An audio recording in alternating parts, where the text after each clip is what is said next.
Hey there, we're live March 28th, the last broadcast for March, and I think we're kind of going out in a little bit of a bang here in terms of the market.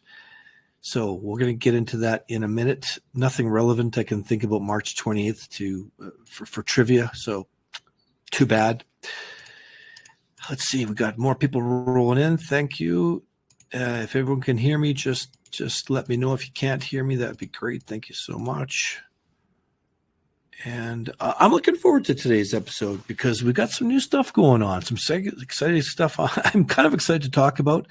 It's some new ground we're going to break today, and I think it's going to be a lot of fun. Not serious, but a little bit of fun. And we're gonna check out the account metrics, and we're gonna talk about that in a second. So wait for a few more people to roll in, and we'll get started. Okay, Constantine, good. Yep. Great. We got lots of people rolling in. All right, so I'm gonna get started here pretty quick because I have a feeling we're gonna run a little tight on time for our 30 minutes. So without further ado, let's check out the agenda. So we're going to take a look at the current market, what's going on, what has been going on since we chatted last week.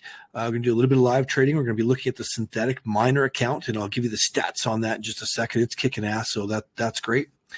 And the topic is, want to bet on altcoins? Do this instead. And of course, we're talking about trading options. Why put your money on something that could go to zero tomorrow? Because a lot of people don't understand, and me included. I am no cryptocurrency expert. I trade options. I don't care what the option is. I don't care what it could be options on Chinaware. I don't care. If it's got a liquid market, I'll trade it, right? But I'm not a crypto expert, not by any means. So I know what MATIC is. I know what XRP is. Sure. The major altcoins, I know what they are, but I don't really follow them every day. So we're going to talk about those and maybe making some money off some of these altcoins without plunking down loads of cash to do it. And we don't have the new, this should have been taken out, this new order face functionality. That slide should have been removed, or that thing should have been removed, because we did end up covering that last week. And of course, that was the futures order functionality feature, which I've already been using and I like. That's good stuff. And then we'll get into a Q&A. So let's just quickly take a look at the synthetic miner results. We've had results to date. It's been exactly 4 weeks to the date. If you remember, 4 weeks ago, we opened this account. We took the USDC, we transferred it to Bitcoin. It was about $5,200 worth. And the entire point of this account is to generate more Bitcoin because we have a long-term bullish bias on Bitcoin. Expect pullbacks, but that's what we want to do. So start off with 0.0825. We're currently at 0.0874. So we've mined, you could say we've mined 0.0049, which is a 5.89% increase. And you know what? I'm saying cost of mining is 0.5 man hours per week. I'm going to get some more data on this because I want to find out what the average miner pays. How much does the average miner pay to mine 0.0049 of Bitcoin? I have no idea. Ours is just sort of a one-time investment, right? We put $5,200 in there, and that's going to be it forever. Whether we do this for 5 years or whatever, and that's it. And really, the only input we have in is a bit of time, and I think half an hour a week is probably about right. We go days without looking at this. Now, if the market takes a huge plunge down, we'll have to look at it. We'll have to make some adjustments because we're mostly selling put spreads. But we're not really doing much with it. It's like the easiest account to manage ever. So, in fact, the danger of this account is wanting to jump in and make more trades, right? But we restrain ourselves, we hold ourselves back a little bit. And of course, our USD annualized return as of today is about 802% annualized return, which of course is off the charts, ridiculous high. But hey, why not? Let's see. So Richard and I are both very, very happy if Bitcoin goes up, especially if it grinds up slowly. It'll be brilliant for us. If it goes sideways, it's fine. Even if it goes down, as long as it's a grind down, fine. Who cares? The only thing that's going to really bother this account is if we get one of those 15% move down, over a day or two, and then another one. That's really going to hurt. But of course, that's going to hurt anyone, whether you're hodling or anything, because the value of your Bitcoin is going to go down. So we're pretty stoked and pretty happy about that. Richard, you're sharing this slide. Can you turn that off, and then I'll just share my screen? Would you mind? I don't want to do them both at the same time because sometimes Webinar Jam gets cranky with me. So you can just click on the top there, stop share. Thanks. All right, so let me just jump over and I'm going to share my chart. We're just going to look at Bitcoin today because I want to get straight into the synth mining account and then the altcoin trading. We're going to be opening some trades on this, and you'll be discovering a few things along with us. If you have not yet traded in these altcoins, I think you'll find this quite handy and quite useful.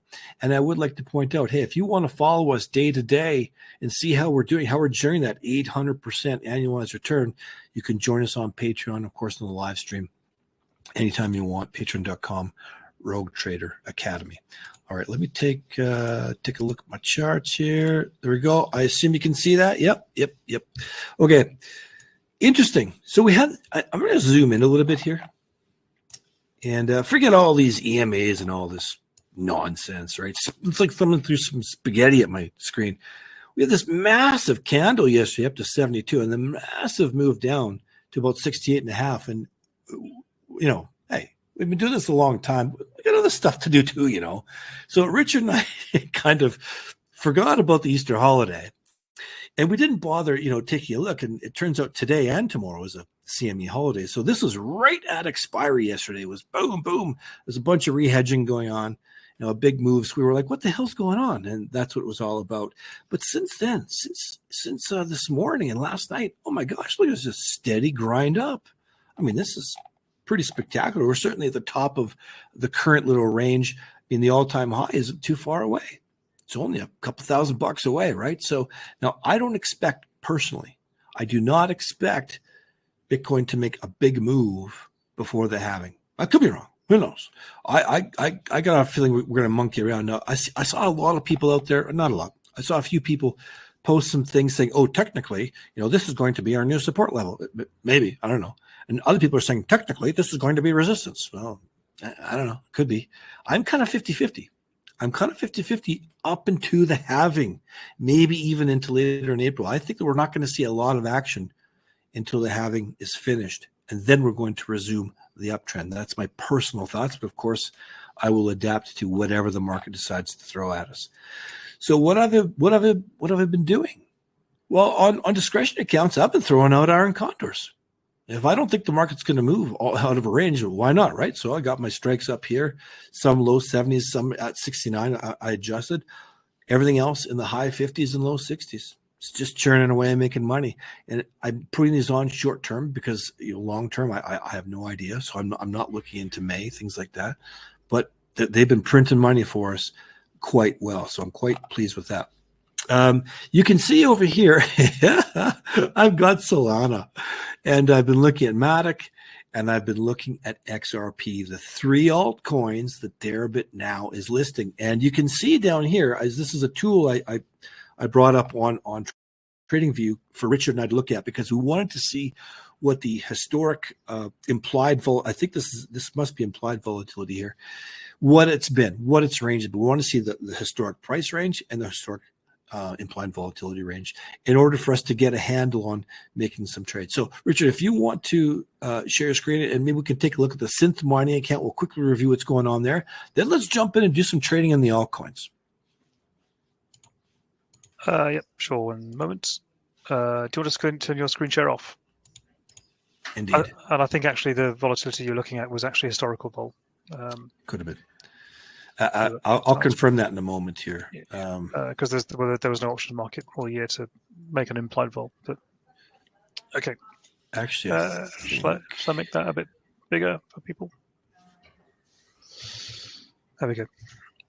So the synth mining account currently net value is 0.0877. We started with 0.0825, so that's 0.0052 up in terms of its equity, and then in terms of the cash on account is 0.0916.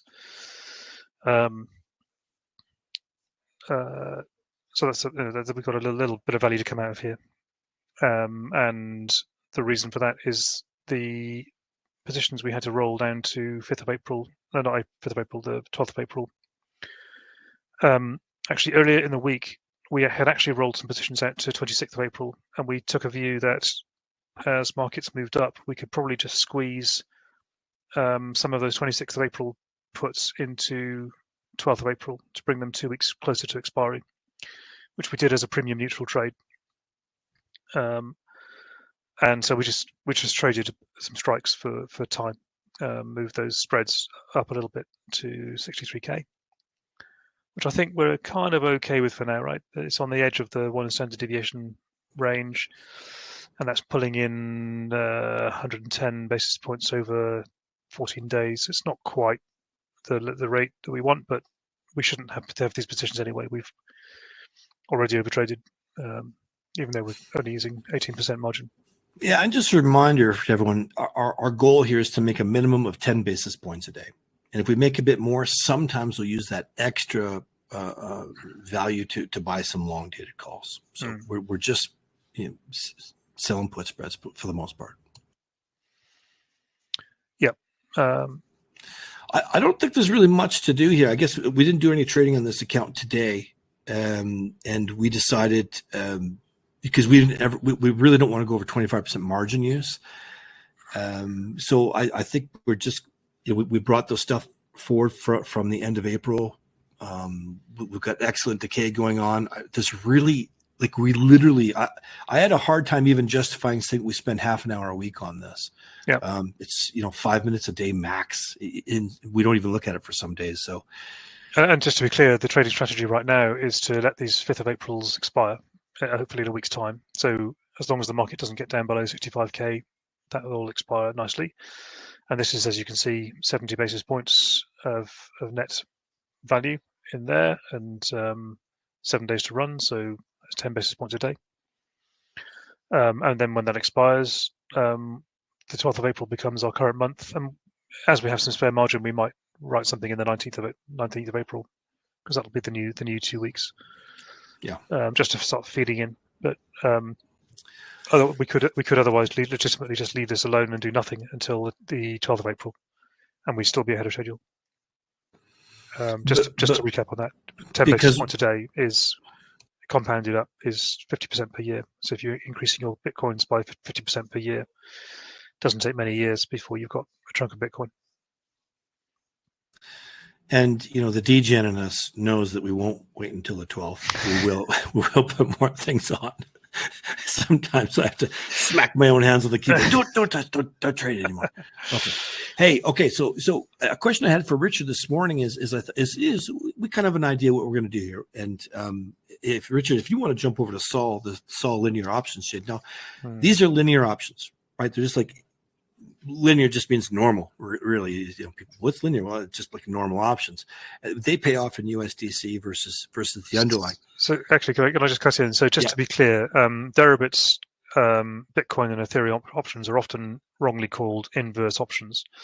They're not inverse anything. They are cash settled options. It's just that the payoff is converted to Bitcoin before it's paid. That's all, or into underlying before it's paid. The so-called linear options are standard European options that are cash settled, just as you'd trade on a index option on an exchange. So the USDC is the quote currency, isn't it? And the collateral. Yeah, and the question I had to Richard this morning when we were discussing this, I thought, well, hang on. In this account, it's our synthetic miner account, and we're trading Bitcoin. We're getting paid off in Bitcoin. We keep our margin on 25%. But if we're trading these altcoins, which the underlying is USDC, how's that going to affect our margin? So we don't know exactly. So we're just going to put it on trades, and we're going to see. So I think that's what this segregated is all about. The options are segregated according to what the underlying quote currency is. So the only money we'll be using for margin for these options is USDC, and it won't affect our other currency. I guess what I was trying to say was I don't know how that's going to be displayed. Right. Yeah. I just don't know how. Are they going to show up too? I don't know. So we're going to see. Yep. So I think what we're going to do here is look. Richard and I don't know a damn thing about the trading patterns of MATIC, XRP, or Sol. So we're not just going to jump gung-ho. I don't have a directional bias in this. I suppose if Bitcoin explodes and goes to the moon, well, I suppose these things are going to get dragged up with it. It's reasonable to think. But if we look at the options expiries on these altcoins, nothing goes out further than the month. And in fact, when I looked at this yesterday, April 12th wasn't there. It was just the 5th and the 26th. We're going to do the 5th, but I think today we might look at the 12th on some of these trades, because if we get into trouble, we need someone to roll the damn thing to. If we put on April right now and the market makes a 10% move and we get pressured on one of our short positions, we're going to move it. We got to sit there and suffer and suck it, right? So I don't want to do that. It's also worth saying that, so one strategy we could employ is hedging with the perpetual. But the trouble of doing that is that we had a look at that, and the Sol perpetual, for example, was USDC. It didn't seem like a reasonable thing. The issue is that the there it is. The funding rate is 10 basis points every 8 hours. And here's the funding history. So we're talking about historically between 5 and 10 basis points per 8 hours. So that's between 50 and 100% a year interest rate. And we just don't want to be going long. In fact, I'm kind of almost happy to sell puts on this stuff and then hedge it on the downside with perpetuals. Yeah. and make that money. Yeah. Just make the carry, right? So, long story short, we're running out of time. What we're going to do here is we decided we're going to start gently. We're not going to jump in. We don't have a directional bias. We want to be opportunistic with these altcoins. So if it takes a big dump one day, well, maybe we'll jump on it and look for a reversion. Fine. But right now, we're just going to throw out some iron condors. We're going to do short iron condors, probably roughly a 20 delta short strike, and see if we can make some money. We're going to look at the 5th and the 12th. We're just going to put them on. We're going to cross the spreads. Yep, there's low liquidity. They're brand new. It's a new tool from Deribit, so they're going to need some time to get in there. But we're happy to go in there and make a bit of a market and just put these trades on and see if we can, how much money we can earn in a week or two on these things and get a feel for the market. We don't want to go in heavy. We're not going to be going close to the money. I think 18, 20 delta is fine for the shorts, maybe a 10 delta on the upside, and that's what we're going to do. So when I was looking at my notes for Sol, we're going to start with Sol. We're looking at maybe a 140, 160 on the puts and a 220, 240, and I got that from the delta and also looking at the prior range. So we're going outside the prior range. We're betting that, hey, by the 5th or by the 12th, we're not going to bust out of recent ranges. So I'm happy to do that if you are. Yeah, I mean, it's entirely unknown. What week were you thinking? Friday or the 12th? Well, originally, yesterday, the trade would have been a good one on the 5th, but I don't know. I was looking at the 141. Let's start with the puts. The 141.60 on the puts. This morning I looked and there was no market for the 140. Yeah, there is a market. It's $1.29. Okay, mid. What do you think? The spread is $1.10, $1.50. It makes me sad. Yeah, we're going to struggle to get value out of that, out of a spread. Yeah. Well, there's not a lot there, and the multiplier is 10 for Sol. So let's just see if we can get. Look at the 12th then. So let's the basis that it'll decay fast. Yeah. Like I said, on Sol, I felt 12th was probably our better bet. So 20 delta on the downside is 160, 155 strike. Okay. Well, terrifying. Where do you want to go? Let's do 155. All right. Sell that, and then we'll buy like what size? One. Well, that's a good question because we don't know how they're going to affect things. The sols there's 10 sols per contract, isn't it? So we're selling 10 sols if we. Yep. It's $2,000. That's a fair chunk of our collateral, actually. Well, let's see what happens. Let's price one contract then. Let's put a sell order in here. Now, I'm assuming we're not going to get hit on anything in the middle because there's not a lot of people trading yet. So we might have to cross some spreads. Should we walk this down and let's walk it down in chunks of 10 cents? And we only got 10 minutes, so we're going to have to kind of go quick here. But the basic strategy we're doing is we're just trying to get used to this. We're just saying, okay, let's give some of these a week or two, see if we can pull in some premium, make some money, Are we going to get challenged? Are we going to get threatened? Is more liquidity going to come in over the next 2 weeks? I don't know. We're just going to trade this basically in a chart bias and a delta bias. We've got a pretty strict set of rules.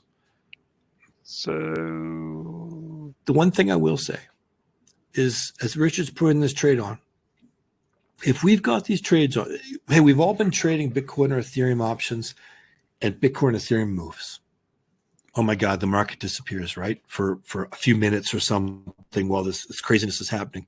We're going to expect that 100x on these things. If the market makes a move, you know what I'm going to do? Not a damn thing. Not a damn thing, because there won't be a market. I'm going to get hosed. I'll wait till the market settles down. Even if I'm out of the money, I'll wait for the market to settle down, and I'll adjust then. And I think that's very, very important. Yeah, I've had to cross the spread here. Yeah, we're basically making the markets, yeah, and that's okay. So we're not even that. We're taking. We're taking, yeah. The market makers are going to love us. And then on the puts, on the cover, we're at about 120-ish.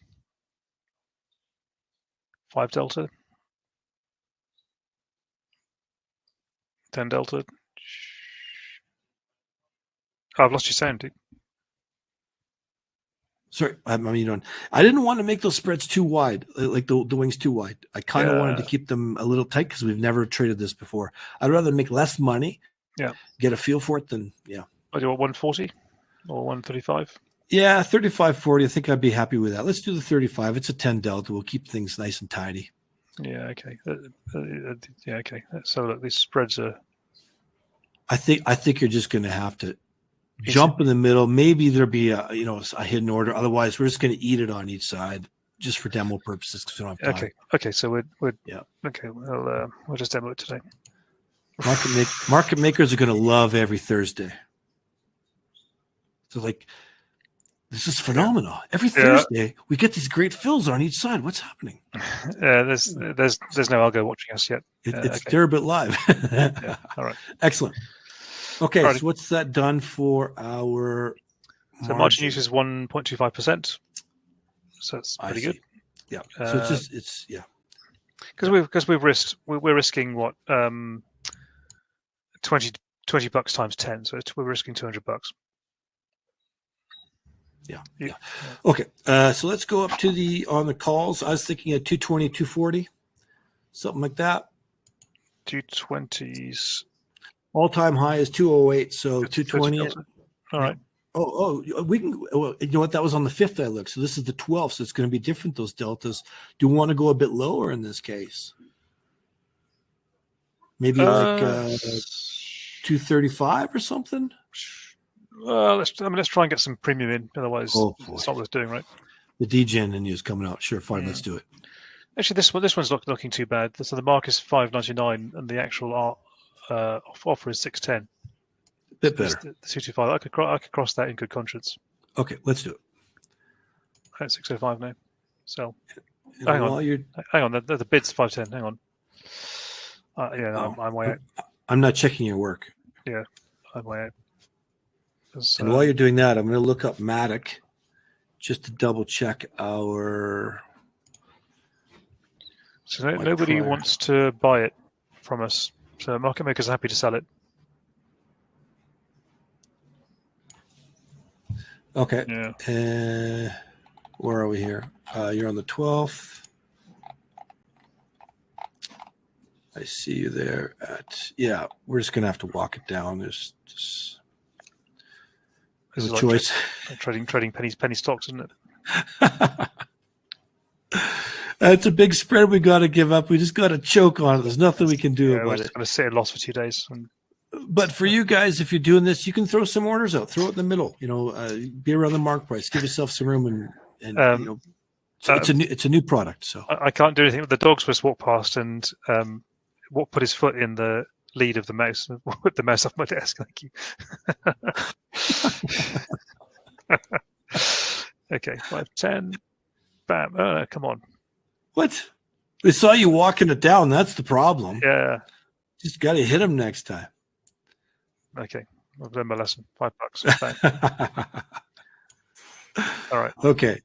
And on the upside, I don't know. Like, let's see. We got maybe the 250. I don't know. What do you think?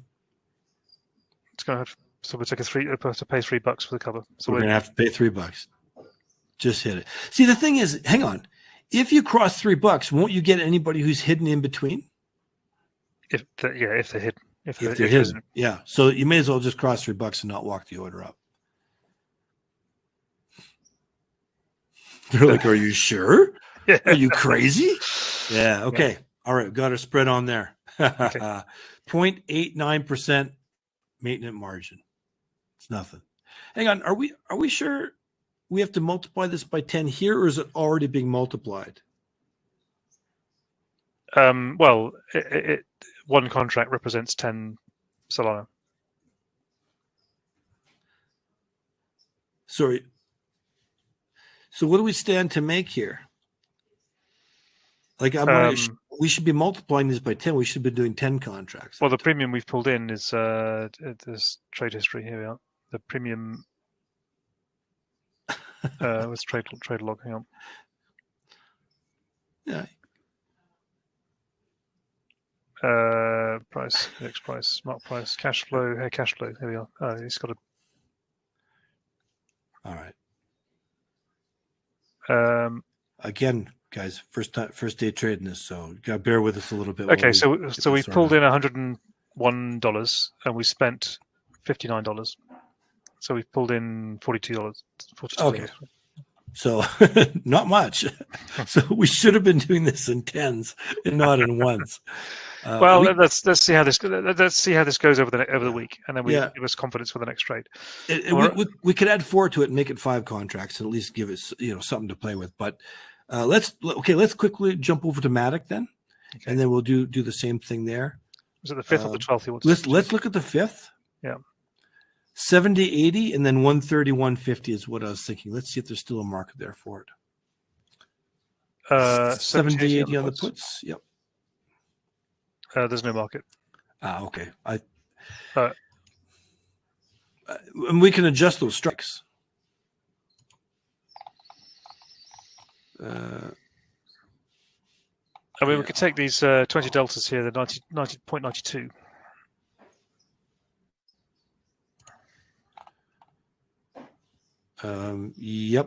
Yep. 18 delta. And then what on the downside? Maybe the 35s or something. Or no, this one's 60s. More. 60s. Well, there's this price is 0 here. There's no one quoting. No.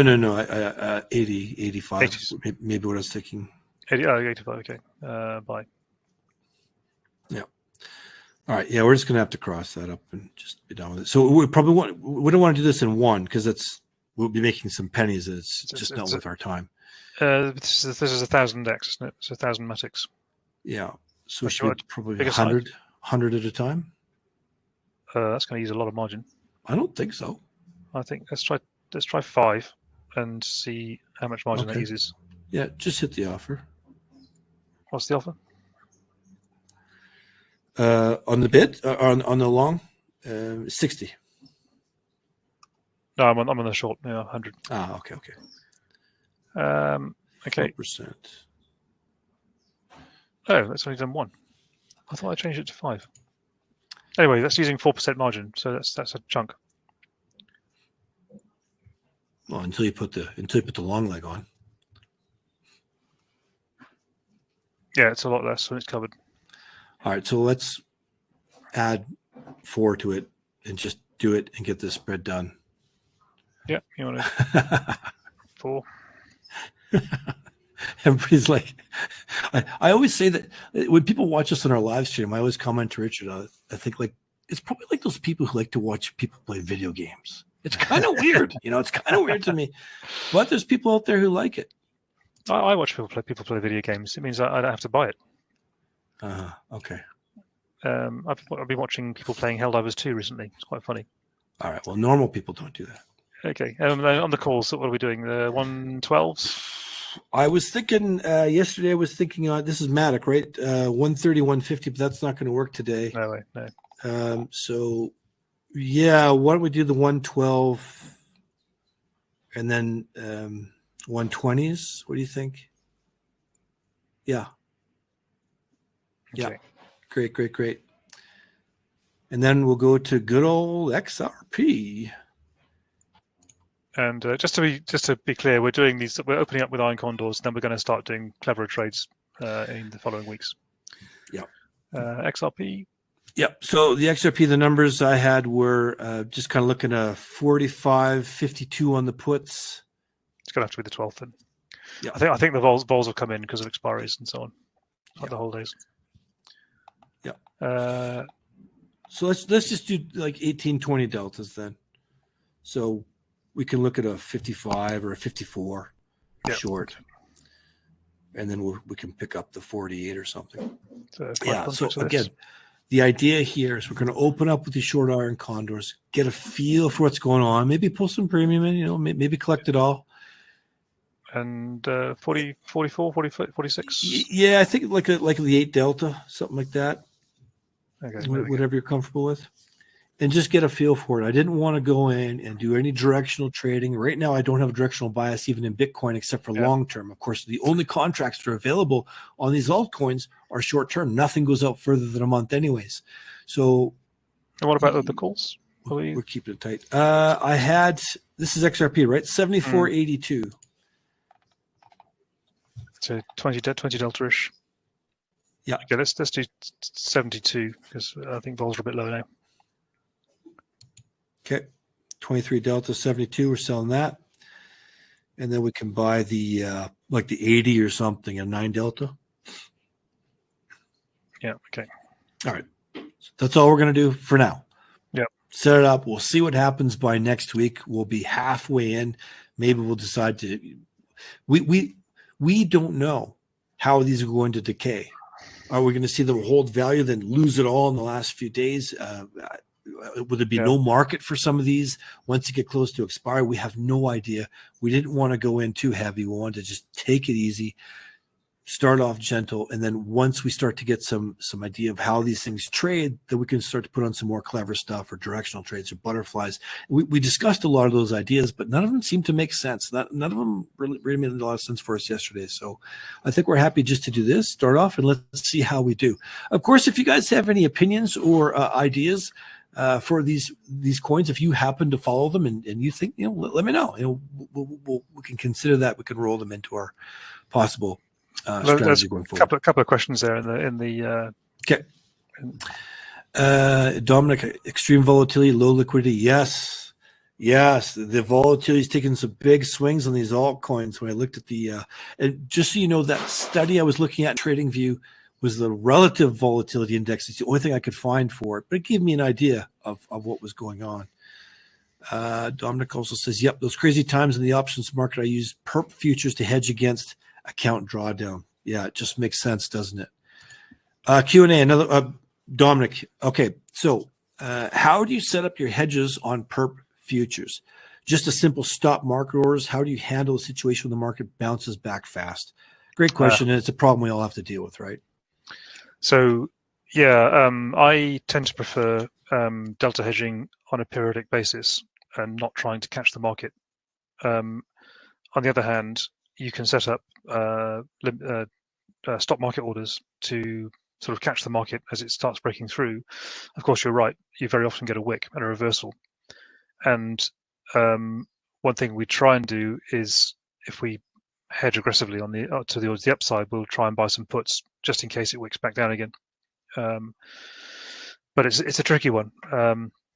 The answer is that if you are trading in sizes where the hedging matters, you're probably trading too big. In markets like these are 70, 80 vol markets. They're not to be trifled with. So if you keep position sizes small, where you can withstand holding a delta for a while, then maybe that's better than having to hedge aggressively. The other thing I'll mention there is if you have a stop order because you want to hedge off the entire position if you're worried it's going against you, that's often a mistake, in my opinion. And the reason why is for the exact reason you stated, we get these wicks. So if I'm going to use stop orders, I'm using it just to take a little bit of the sting off. And I'll layer them through because I don't want to have one wick throw me one way, get thrown the other way, and get whipsawed, right? So I'd rather have them smaller and you can accumulate. So if it is a trend, hey, you got maybe a third of your delta hedged off that way, and you can come back and do it manually. The rest. What benefit do you see in trading options on alts instead of Bitcoin? None yet. Well, if you're prepared to sit there with the orders in the market, you get people like us come along and take your orders, $10 off a dollar off the price, so you win. So I think it's early days yet, but I think at the moment, to be honest, so we've done the wrong thing here. We've sold iron condors and we've paid the spread, and so we're affirming very strongly that the market's not going to move, which is probably an unwise thing to do with MATIC and Sol and so on. What we are going to be doing later on is trying to set up trades that are going to set us up for catching a lot of value out of big moves. So that's probably, if you've got a strong view that MATIC or Sol is at the wrong price or could move quickly, or then we heard a rumor the other day, didn't we, that people involved with MATIC had been served notice by somebody at SEC or someone, to give evidence or whatever, and that spooked a few people we know. And then I checked that with another guy, and he said they're all getting served with notices at the moment. The SEC are on the warpath for everyone, and it's no big deal. So. So if you took a view that actually there's going to be a massive crash in MATIC, then there's a good opportunity to buy puts or buy put spread, or sell calls and buy puts, or something like that, to take advantage of that just in case that news develops. Don't take this as a stop press, right? This was about a month ago. I had this conversation, and nothing's happened with the price since. So it is important to note, we cross the spread, we put these trades on. This isn't something we would normally do. But we have a limited amount of time. We need to put the trade on, right? So, bam, there you go. It's not ideal. If we really wanted to get in on this, we would have just shaved off in front of the market makers and hoped to get hit. So, again, this is for demo, right? Yeah, but Deribit have just recently launched these markets, so it's going to take some time for liquidity to build up. But at the moment, if you've got a strong view, I think you can get in there and put a position on and hopefully benefit from it. Yeah. Last question here we got to run. What are your thoughts about transforming a short strangle into an iron condor over time to take advantage of price springs and swings and potentially lower IV? Yeah, it's called legging in, and it can go right or it can go wrong. So on average, we don't bother, because what we tend to do is actually run the orders for both legs, and as soon as one leg gets filled, we fill the other one. We cross the spread on the other one, because we don't like being exposed. Because if the market chose that moment to crash, then you're uncovered, and you end up spending more on your cover than you've got on your risk. So if you're going to do that, probably buying cover before you sell risk, probably, but then you run the risk that vol drops in the meantime. So really, I know that Deribit are actually going to improve the liquidity in the combo markets or the strategy markets pretty soon. I know it's on their plan. So the way to trade spreads or iron condors, for example, is really to use the combo markets. You benefit from lower fees. You get a better, well, theoretically, you get a better fill. The market makers certainly have no excuse not to give you a better fill, because the combo position is better for them as well. So the other thing I was just going to mention about that is oftentimes I'll do it the other way, because I always buy cover when it's dirt cheap, and 80% of the times it gets thrown out the window, but I don't care, it was dirt cheap. And then I build the spreads off that. So I start with a long strangle, oftentimes, not always, and then I build in. So for instance, we've been going up here, pushing up. Actually, I see we're at 71,300 right now. Interesting. So I buy puts when it's super cheap. But if tomorrow we're down at 68, well, I've got my cover already, and it's easy for me to sell puts against that. So that I typically build it the other way. But it depends on what's going on at the time. If you have to be in front of your computer when things happening. It's it's interesting. I don't see this often. We've got market moving up while implied vol's not doing anything. Normally there's a correlation. So the indicators here seem. My feeling is that these spot moves we're seeing are more to do with expiry tomorrow than they are to do with any real market sentiment behind the market. And I think you said that tomorrow is the biggest expiry that Deribit has ever had. So it could be some adjusting here. I don't expect the market to go a lot higher. Who knows? It could. But I think we're in for 3 or 4 days of quiet over the holidays. But you can imagine if dealers are short gamma into this expiry, then they're going to be as the in the money short positions get bigger and bigger delta, they're being forced to buy more and more perps to hedge, and you can see the funding cost going up. The funding cost is now 5.8 bips per 8 hours, which means they're so at come expiry they're going to be kind of 1 delta. And if they're hedging with perps, then come expiry they're going to have to unwind those perps, which would kind of imply a risk of a sell-off over expiry tomorrow morning at 8 a.m. We'll see, because they might be converting those perps to March futures. Although I think the funding cost for the dated futures is even more, isn't it? So look, you're paying 19% for tomorrow. It's not too bad. Mm-hmm. Yeah. Well, we'll see what happens. Again, I think even if we have a sell-off, I kind of expect this current range to hold a little bit, or at least to stick over the next few days. And we can see that. The new expiry that came out this morning, it was cheap. There was cheap. The wing protection was cheap. We hadn't seen that cheap actually in a week or two. You mean the 31st of March? Yeah. Bear in mind it's a holiday weekend though, right? So that's what I mean. Yeah. Because at the money 56 vol, that's pretty low. But that's why I'm thinking that the market's probably not going to move, but we'll see what happens. Okay, we're way over time as always, but we had a lot to cover. A little bit tedious as we went through, but hopefully that'll help you guys. If you want to jump in this market and trade, don't just cross the spreads like we did. Please, maybe fish for a good fill. Unless you're very aggressive and you think it's going to go, then fine. You don't want to miss the opportunity. But let's see what happens. We'll check back in on this next week. I think, Richard, are all our positions on the 12th? MATIC is the 5th. So by next week, we probably won't have that MATIC anymore. It'll either be bought back, closed out on both sides, or it'll be a horrible loss. I don't know. Or it'll still be on, and there'll be no market to get out. We just have to wait for expiry. Who knows? Yeah. But we'll see. So it's a bit of a learning process. So hopefully it's going to help you guys trade a little bit better as well. Okay, everyone, we're going to wind down now. Thank you so much for joining us, and we're going to see you next week, the first week of April. Until then, happy trading. Hey, and thanks for watching this episode of Deribit Live. If you'd like to learn more, talk, and trade along with us, then check out roguetrader.academy, where we offer an incredibly unique educational and trading experience. There is no other service like this out there, period. Where else can you not only learn, but interact daily with professional, fun traders, with each of us having over 20 years of experience? And for those who just want to watch our daily live stream, you can do so via the links below. So if you want to peek behind the curtains and understand the strategies that we've developed since we started trading options in the 1990s and take your understanding and skills to the next level, then join now, and we'll see you on the inside.